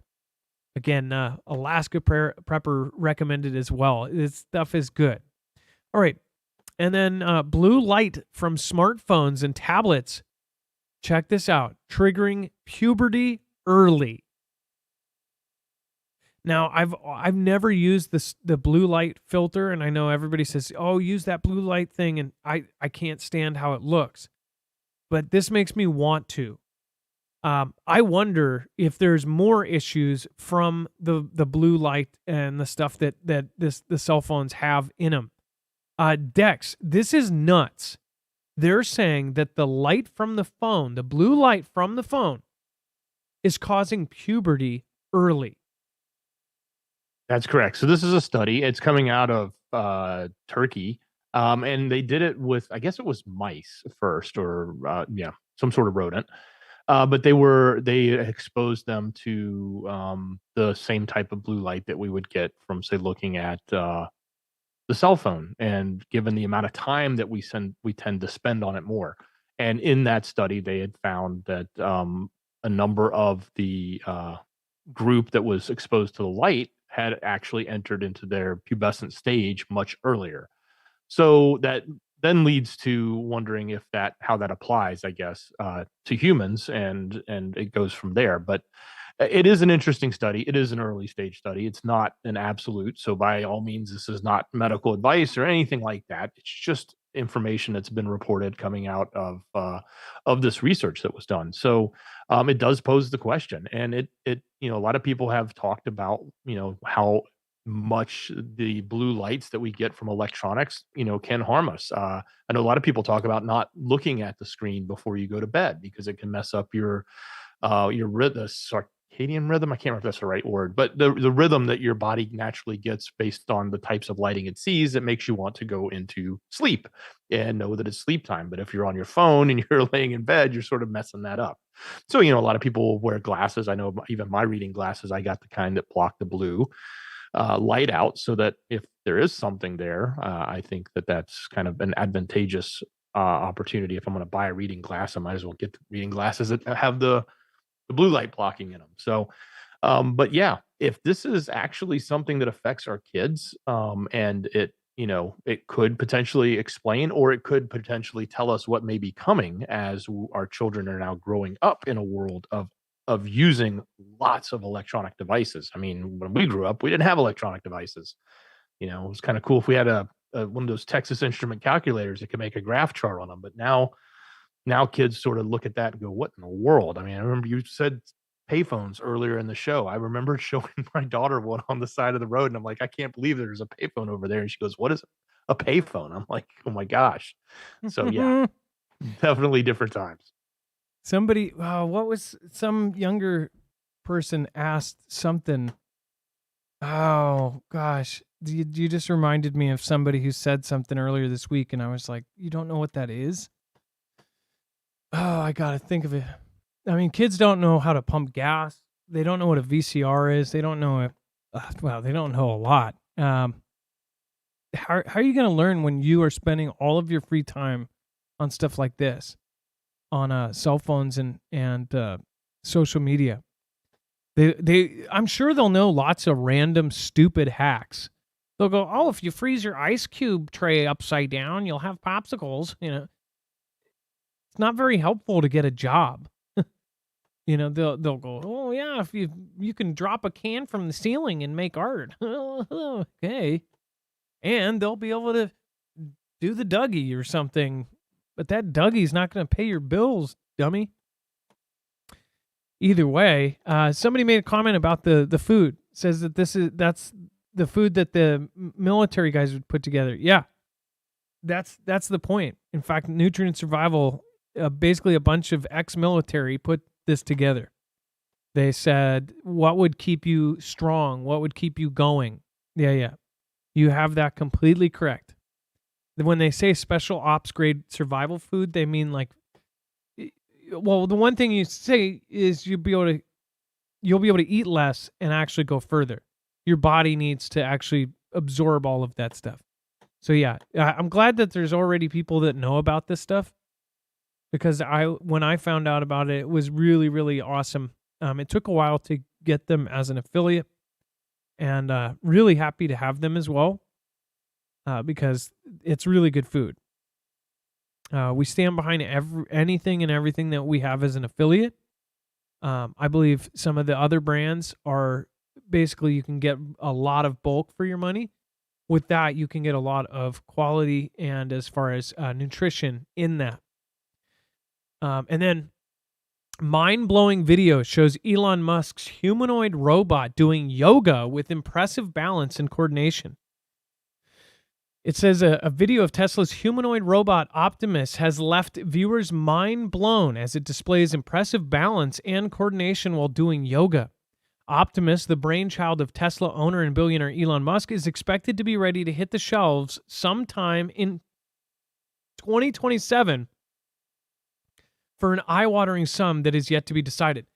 Here's the trippy part. Like, we've seen all these science fiction movies of like the kid getting the robot, like the robots in every home. This is coming, and rich folks will have this at first. The crazy part is, as the first people will get their iPhone, which in the beginning you had to be rich to have an iPhone or rich to have a Blu-ray player, right? You had to be rich to have this. Say with the first Apple glasses, right? They're $3,400. The thing is once they put the money out there, once they put these products out, there's some things like Dex. Do you remember between like CDs and between iPods, there were like mini discs? Do you remember those? They were Yeah, the mini CDs, they were used, a lot of them were used in the cameras, that you could record, photos and pictures onto a mini disc in a camera. they were this big, and yes, I stupid just did the And thing. the CD players had a little small circle in the tray for them too. They had to change the tray on the player so that you could put them in there. Yes, and it was basically it was kind of the same concept of a floppy disk, and it was a CD inside of a little box, right? My point is, how long did those last, right? Those were around for a couple years, and and somebody put a lot of money in to develop these things to have them go out to a market. This is not the case with the Optimus bot. This is not the case with the VR glasses that Apple's doing. Like Meta we talked about this conversation about how Zuckerberg has said, oh, well, he's pointing out that Apple's 3,400 and he's going, well, nobody's going to be able to buy it. My thing is $300 and people can buy it and whatever else. But Apple, so many people have faith in this product and they want to get it because it's like the coolest thing that they are going to, they already have the support. All of the apps that are already on the App Store are going to be on this new VR system, right? And people have accustomed the new Apple stuff as they've even said it was close to magic as you could get. People are seeing things in real life. Like they really say, because the reason why they're so expensive is because of the quality of the glass and the quality of the video and stuff. But that's what it needs to be completely immersive. My point is, these are things that are going to evolve everything. And the first ones are going to be expensive. But soon, in the next 10 years after these things release, first you're going to have people like Oprah and The Rock doing videos on their TikTok with their robots, bringing them drinks outside on their vestibule, or I think that's like a place with an ATM in it. But you guys get what I mean. Some rich person part of their house. And they have a robot bringing them, I see Long Island iced teas in my mind, and somebody with a feather, doing something, grapes. I don't know what rich people do. And you'll see that at first, but in a couple years after that, you're going to see the technology get cheaper and cheaper. You're going to see the goggles get cheaper and cheaper. Then all of a sudden, everybody's in a virtual world with robots serving them, and this is not far-fetched anymore. This is not a science fiction movie. Somebody just pointed out, too, actually, on the note of those Apple glasses, did you know that they almost copied one for one the scenes of Ready Player One? The very beginning of it, like even the shots and everything are in the same pattern. We're essentially going to be in Ready Player One in a few years from now. And in addition to that, we're going to have Tesla bots serving us food and cooking us food. If it can do yoga, it can flip a burger. If it can flip a burger, there's going to be a whole lot of people out of a job. If it can stock shelves, if it can package up things, there's a lot of people in trouble. If it can drive a truck, which, Tesla won't need a truck driver, but you could buy one of these and turn any truck into a self-driving car. Dex, go ahead. Yeah, the whole pricing of electronics is a rather interesting one, in the sense of, like you're saying, with these goggles, they're super expensive because the tech is just not evolved. So it costs a lot of money.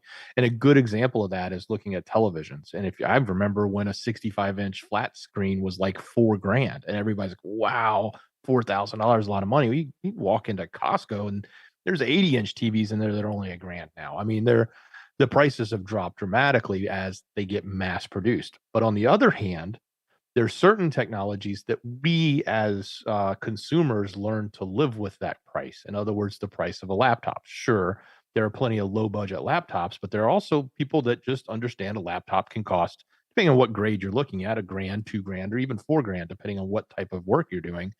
And every year, the prices don't go down on them. They just come out with more technology in it to support that high price point, kind of like the iPhone or even the high end phones. The prices don't even seem to go down, they seem to go up because they put more and more tech in them. So it'll be interesting to see what happens with this as it relates to pricing. If people get used to this notion of dropping $3,500 for this augmented reality type and immersive environment, or if the technology, if the prices actually come down. I imagine it'll probably do a little bit of both. It'll come down, but then people will get used to paying a high dollar amount to have that type of technology and replacing it every 3 to 5 years. Look at the fingers, Dex. Did you see the fingers, how it grabs? That's unbelievable. The dexterity of grabbing these little plastic blocks. This thing is this thing is creepy on many levels, and I think what you're the other thing I think about is you're going to see these rich people that can afford. And I don't know what these bots will go for. They'll probably be $100,000, but they're going to be like, More than oh that. yeah, if this, yeah, probably, but if somebody can cut my grass, wash my dishes, clean my house, do all this stuff that I don't want to do, that they will easily throw money at, and they do today. They throw money at other humans to do it, but they don't want those humans around them. They don't necessarily like that. They would easily pay the money for this cool robot that walks around and does it. And I think that's what we've even heard Elon and others say. They're going to be used instantly for tasks that people don't want to do. Yeah, this is I want to say it's going to be more than $100,000 Tesla. I bet you, and well, actually, if you think about it, if this is going to be used in like a warehouse or something like that, a company would pay $1 million for this because over 10 years it would pay them back. Well, it depends. If the job was a manual labor job that this thing could do, and it comes with some sort of warranty, so if it breaks down, whatever, they have a. I bet you Elon's going to come up with the service that comes to your door and fixes your thing or whatever. But if they can look at a certain amount of years, they could, one, write it off for tax purposes. It won't have LNI claims. It's not going to take a wage. Doesn't take breaks. Who knows how long it can run, though? Maybe it has to charge. This is the companies are going to look at this and go, well, that's the price of it. Well, but they're also going to weigh it against what's the price of having a human being doing this. And I bet you that Elon has done this to where it will be a replacement. And that's the scary part. When they say in the future you will own nothing and be happy, in a lot of the Star Trek realm, basically in the future, in a lot of the Star Trek series, I don't think it's the whole, because different timelines, but they show the future being this place that doesn't use cash anymore, that we don't, cash isn't the same purpose. Like everybody has a job or a position, or you don't need cash anymore because they found, world peace and something or other, because they can replicate food and they do all this and there's no reason for money. These people, I think that they wouldn't care if there was money or anything like that, as long as they have power. There's always going to be a power structure. But as far as money goes, how do we survive in a world where all jobs can be done by AI or by a robot? Probably would be some sort of subsidized universal check. Heck, that's what the W and the E and the F people have said. They said they want some sort of universal income. Nobody's getting too much, nobody's getting too low. But guess what? I bet you everybody that already has money and their families have money, they will still be able to keep that line going. But in the future, there will be no way to go from a rags to riches. It'll be from rags to silk, and silk will stay silk for the rest of their life, compared to, gold and diamonds up here, and they will stay gold and diamonds forever. What do you guys think? Let me know in the comments down below. Do you do a job that something like this would threaten? Do you do a job where, are you somebody on the line that, say, checks something or takes a sticker off of something? Are you part of an assembly line? Would this affect your job? I've worked plenty of assembly line jobs. I guarantee you they would buy something like this over the long-term investment over a human being. All right. And then just real quick, if you don't want to go get yourself food that's already done, freeze dry it yourself. You can have food last up to 25 years. And again, you can customize what kind of food you want. Right now, there's $300 off on the Pro line. Go to marfugglenews.com/freeze. Again, any of the affiliates, they end up helping support us because we are not treated equal. And we, again, people have the wrong idea about what happens with the YouTubers, but we appreciate all of the support from the Foogle fam. And again, we also appreciate you guys sharing us out because of some of the stuff that's happened over the last couple of years. It is of much more help than any of the affiliates to share our content out, bring somebody new to the fam. We appreciate it. But we also do have to survive. We're human beings. Thank you guys for going to any of our affiliates. If you want to go get yourself one of the coolest and one of the best in the market freeze dryers and freeze dry your own food and save a whole lot of money doing it, go to marfugglenews.com/freeze. That way you can choose what you spend on the food and you don't have to buy it pre-made, which can average, I think, $15 per meal. Heck, you could go spend 55 cents and make a whole meal out of something. I know a buddy that literally that's his goal. He tries to spend 55 cents on each meal he packages. So again, that's something that's possible because you can go thrift shop your food and then freeze dry it and it will be there for 25 years. marfugglenews.com/freeze. And remember, there's a contest right now. If you can afford one, go enter to win one. And again, if you do enter that contest, you win and you just bought one. They said they'll even return the money you bought it for. Again, if you just bought one and you win the free one, they'll give you the money you spent on the one you just bought. All right. And again, that's marfugglenews.com/freeze. Dex, let's go over the web only. We got some crazy overflow. Yeah, we sure do. You know, I got people in my family that have like gluten issues, and I'm just thinking like that's a great way for me to, make some solutions for them because the packaged stuff doesn't always work for them. But anyway, I don't know about the gluten. I don't know where gluten allergies came from, by the way. I think I have gluten stuff partly. And where did that come from? Nobody talked about gluten 20, 30 years ago. Why is everybody... I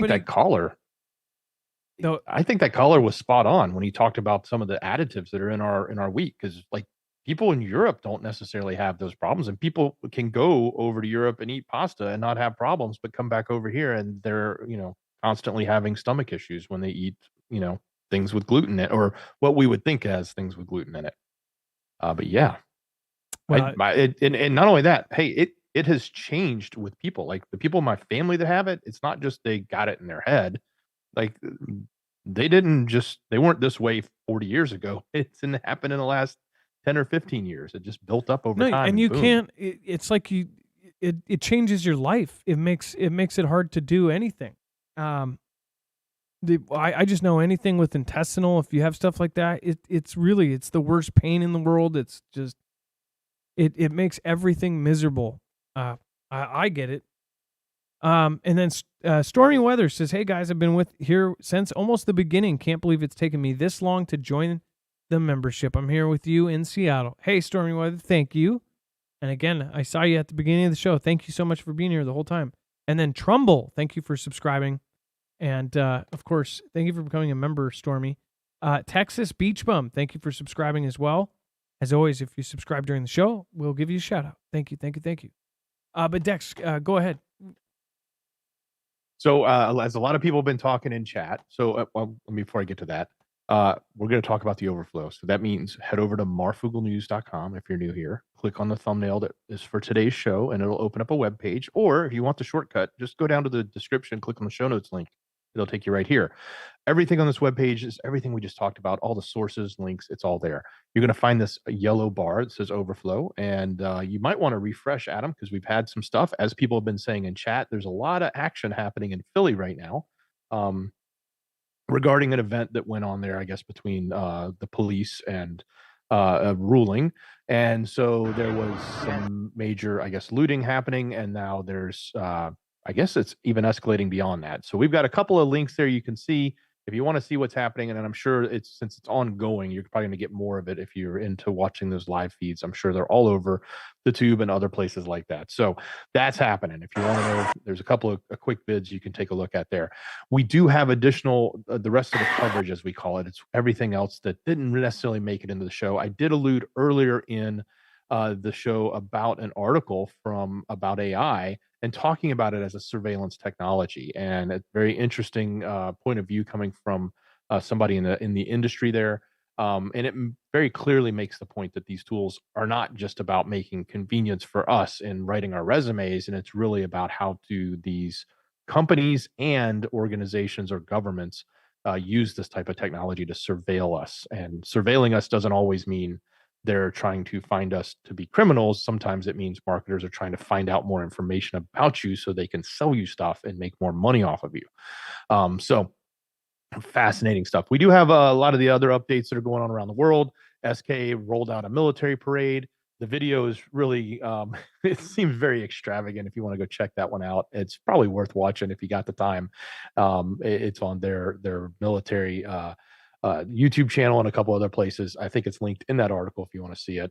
Everything from karate chopping cement blocks to fictitiously rolling a ship down the street in some sort of VR augmentation that they did in the video itself. So to obviously rolling tanks down the street. So kind of a big deal because SK hasn't really done that in the past. So doing that now as they continue to ramp up escalations with the North there, is kind of interesting. So we definitely have the rest of the coverage going on with Russia, with UKR, even some of the stuff that's happening in China around the crisis and around censorship with what people have been talking about there, and some interesting Bitcoin stuff for you crypto guys that like that. They're actually recognizing it now as a currency in China. Some Elon stories are here, as well as the complete political coverage, all that, including a new lawsuit coming out from the current president's son against the former attorney of the previous president. That's over the laptop. So if you want to know that, go take a look. It's on the website.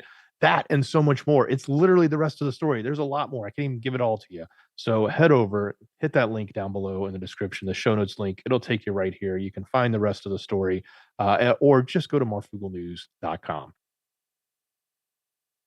Thank you, Dex. And again, we always cover all of any kind of military contracts and things like that are public.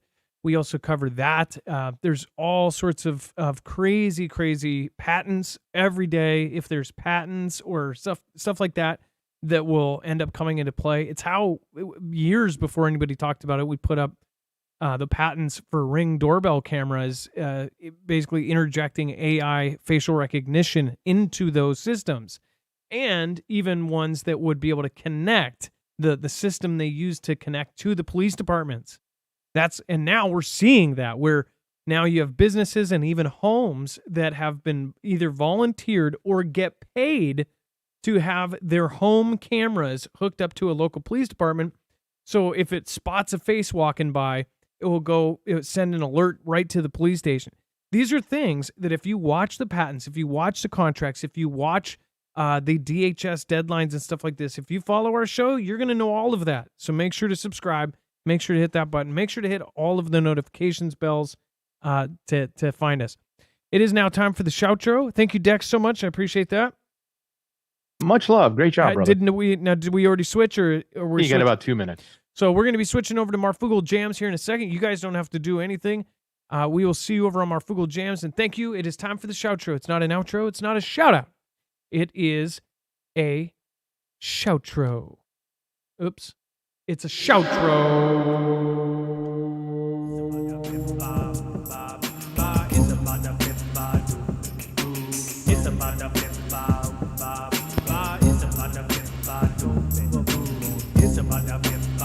All right, thank you. We've got Bible Talk 777. Thank you for being the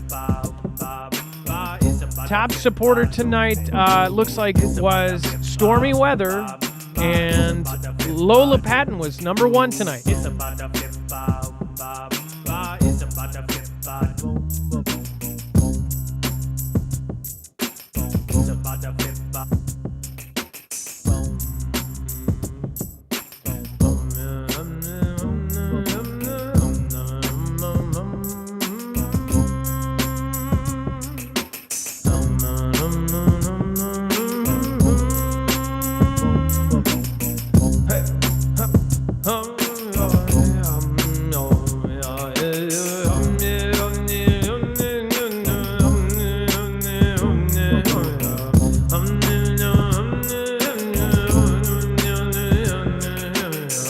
हम